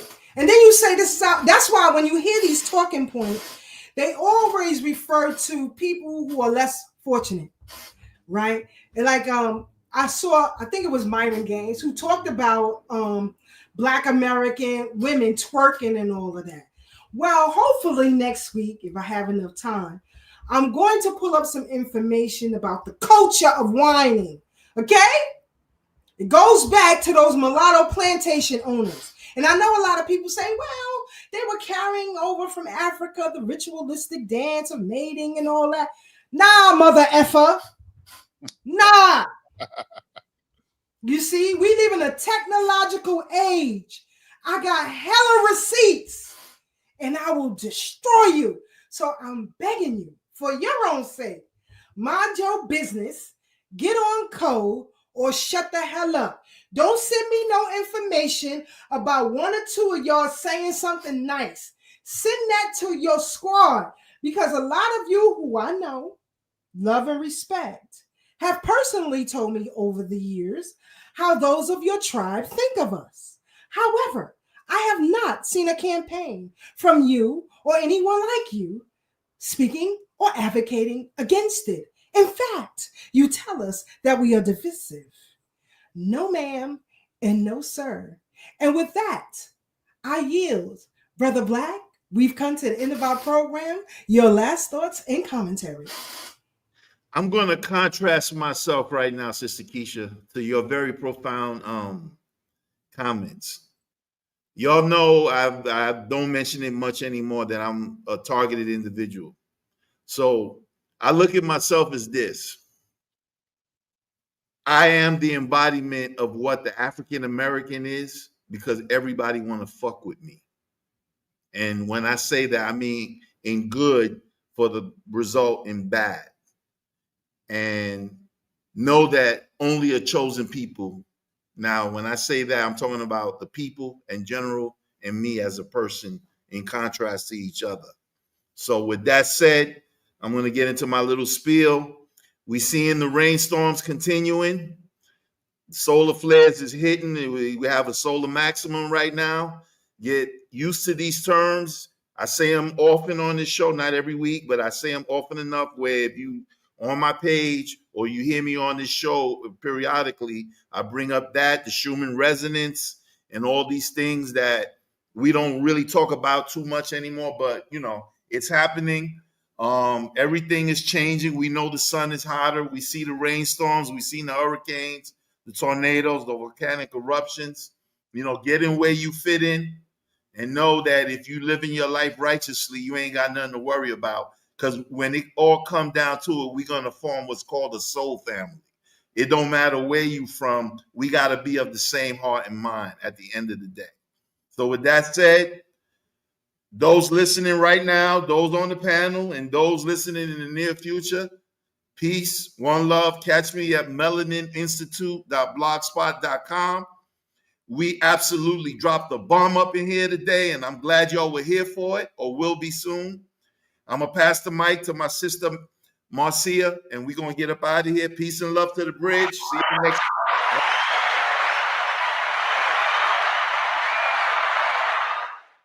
And before my sister Marcia goes, you can, again, if you follow Thorough Black Talk Facebook page, you will see the link for Saturday night. If you want to log on with Brother Black and Empress Filet, it's always there. Sorry, Marcia, I apologize. No worries, Queen. Thank you for the warm introduction, Brother Black. I will say this tonight. The garden is still gardening. I forgot to get some pictures of all the okra. Oh, wait, 1 second. Give me one. No, she didn't. She want to show what she want to show y'all what she growing. That's what she. Go ahead, sis. Go ahead. I thought she had to go out to the garden. Like, get your ass back in this house. Woo! Hey, Brother Ty, I was thinking the same thing as you said it.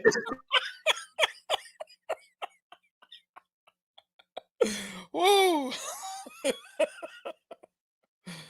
I'm mute, sis. I'm mute. I'm mute, Marcia. You gotta unmute. Oh my goodness. Thank you, sis. I was all cursing them out and everything, but look at my big okras. Look at that. Like the last time, because it was raining, the weather wasn't nice. The last time I went into the garden was on Monday. So I picked everything that I could pick. I go out there today. Look at these bad boys. I have 1,000,000 of them. I have 1,000,000 of them. So anybody like some okra, just hit me up. I could hook y'all up with some okra. But needless to say, brothers and sisters, it's really important that we study our history, study our connection to America as our parents. You know, for me, it's my parents. Our parents come into this country. There is legacy that happened before. It is our duty to honor that legacy, respect it, and work in tandem with the people of the land. And I think that's one of the things that happened with the Haitian Revolution, right? In tandem with the Arawaks and the Tainos of Haiti, they were able to do 12 years of battle to free themselves. And today, on the anniversary of the first day of fight, I honor my ancestors for fighting for the liberation. But the question is, What does your liberation look like today with all the turmoil that is happening in your island, on our island? So let's work on making sure the legacy of those people who fought for our freedom, that we can live on the land, because most of us escaped. Look, I'm here in America. So we escaped, right? Our people fled. So we fled for a reason. We need to understand the reasons why we fled and work on true liberation and freedom of the island of Haiti, and to assist our brothers and sisters here in North America in getting all that is owed to them, because if one person is in prison, we all are in prison, and let's free us all. Brother Tad, may time flourish, and fight for time, because it has to flourish. Time is on your side, Brother Tad. All right, Sister Marcia. Well, Brother Black, what I will say is that I do agree with you that a lot of people are going to have to unlearn what they think they know. And this is how we evolve. This is how we learn. Our sister Keisha is our premier historian who has her foundation rooted in her family, so she already know who she is. But a lot of other people have to deprogram and divorce themselves from these ideologies and identity politics that they're playing without having a real foundation of who they are or where they come from. Check out the OG Wisdom podcast every Sunday at 2 p.m. Me and my brother C Gutter and Sister Cave Fighter, who's a regular recurring guest / co-host, always bringing the fire and the heat, where we talk about topics like this and cultural things too.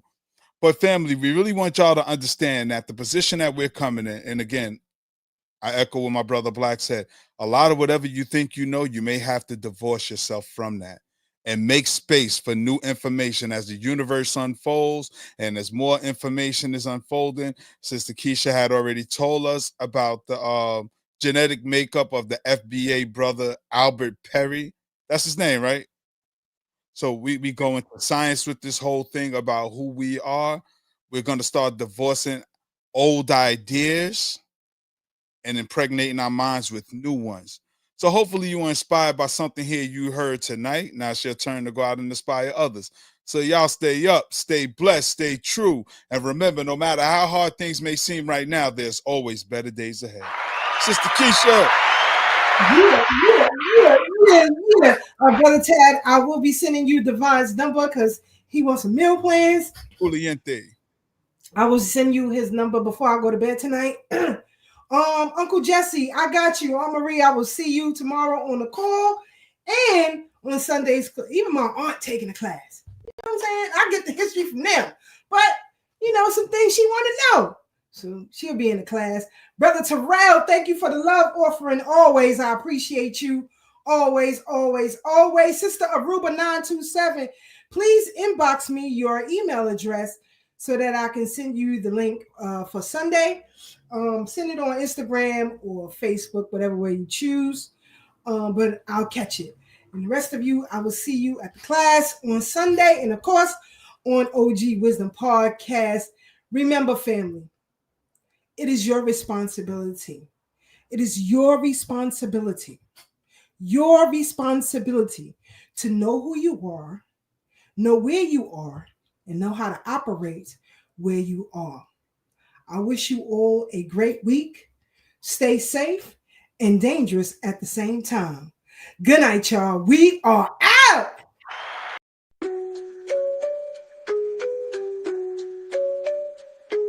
On the Brooklyn Bridge tonight, voice is strong, knowledge tight.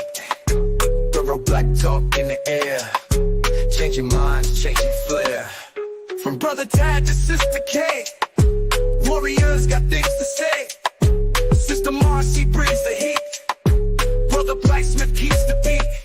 Revolutionary waves, they fly underneath the open sky. Every word's a call to fight.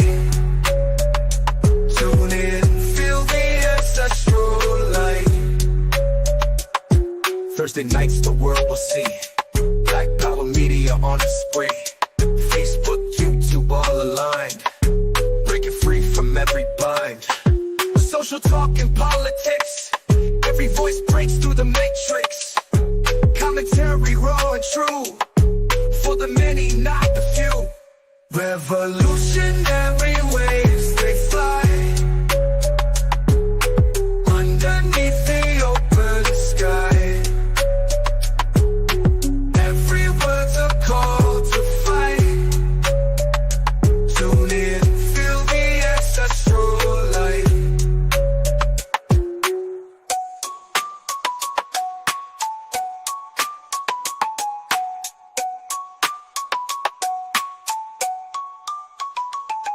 Social talk and politics. Every voice breaks through the matrix. Commentary raw and true. For the many, not the few. Revolutionary waves, they